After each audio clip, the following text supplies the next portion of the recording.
চিকিৎসকরা নিশ্চিত করলেই আগামী রোববার বিএনপি চেয়ারপারসন খালেদা জিয়াকে এয়ার অ্যাম্বুলেন্সে তোলা হবে বলে জানান বিএনপির মহাসচিব মির্জা ফখরুল ইসলাম আলমগীর।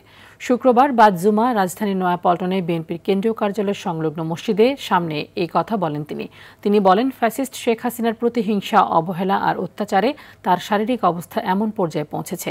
এর আগে মসজিদে খালেদা জিয়ার সুস্থতা কামনায় দোয়া ও মুনাজাত করা হয়।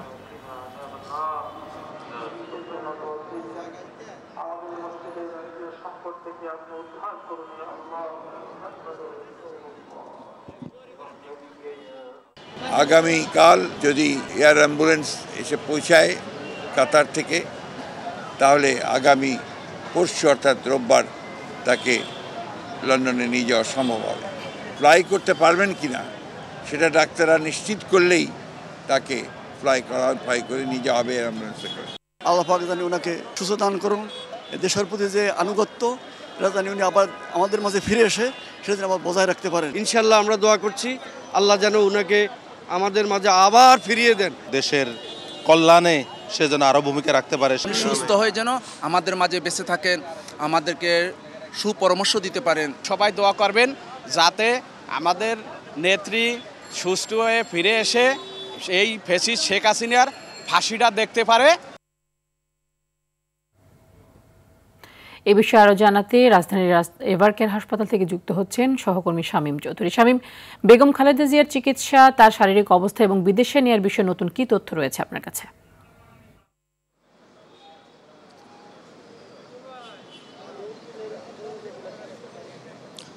তানি, কিছুক্ষণ আগে আপনি বলেছিলেন যে বিএনপি মহাসচিব মির্জা ফখরুল ইসলাম আলমগীর গতকালকেই কিন্তু জানিয়েছিলেন যে জার্মানি থেকে কাতার যে এয়ার অ্যাম্বুলেন্সটি পাঠাবে বেগম খালেদা জিয়াকে যুক্তরাজ্যে উন্নত চিকিৎসার জন্য, সেটি আজকে বিকাল নাগাদ এসে পৌঁছানোর কথা ছিল এবং বেগম খালেদা জিয়াকে আগামীকালকে যুক্তরাজ্যের উদ্দেশ্যে নিয়ে যাওয়ার কথা, যদি তার শারীরিক অবস্থা সব ঠিক থাকে এবং তার চিকিৎসা বোর্ডে যারা কর্তব্যরত চিকিৎসক রয়েছেন তারা যদি সম্মতি দেন যে বেগম খালেদা জিয়ার শারীরিক অবস্থা স্থিতিশীল রয়েছে, বেগম খালেদা জিয়াকে দূরে ভ্রমণের জন্য তার শরীর ঠিকঠাক রয়েছে, এরকমটা বললেই কিন্তু তাকে নেওয়া হবে। কিন্তু আজকে আমরা জানতে পেরেছি যে বেগম খালেদা জিয়াকে বহনকারী যে অ্যাম্বুলেন্সটি, এয়ার অ্যাম্বুলেন্সটি আজকে বিকেলে বাংলাদেশে এসে পৌঁছানোর কথা ছিল, সেটি আসতে আরও বিলম্ব হতে পারে। সেটি আগামী 7 তারিখের পরে অর্থাৎ 8 তারিখ, 9 তারিখ, এমনকি 10 তারিখ পর্যন্ত পৌঁছাতে পারে।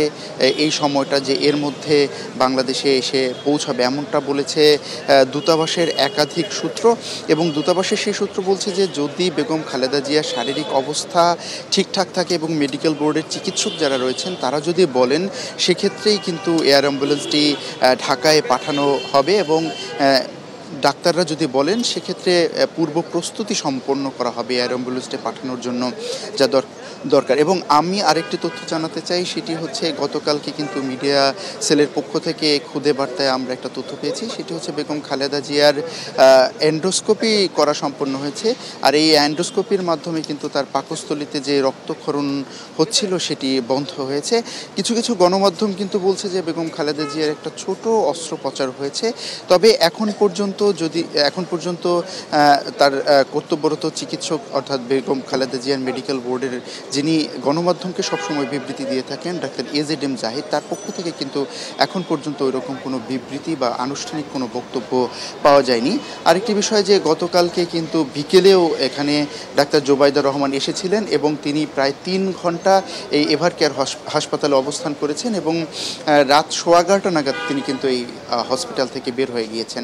তিনি ভেতরে আসলে কথা বলেছেন কিনা ডক্টরদের সঙ্গে, সেই বিষয়টি এখন পর্যন্ত আমরা নিশ্চিত হতে পারিনি।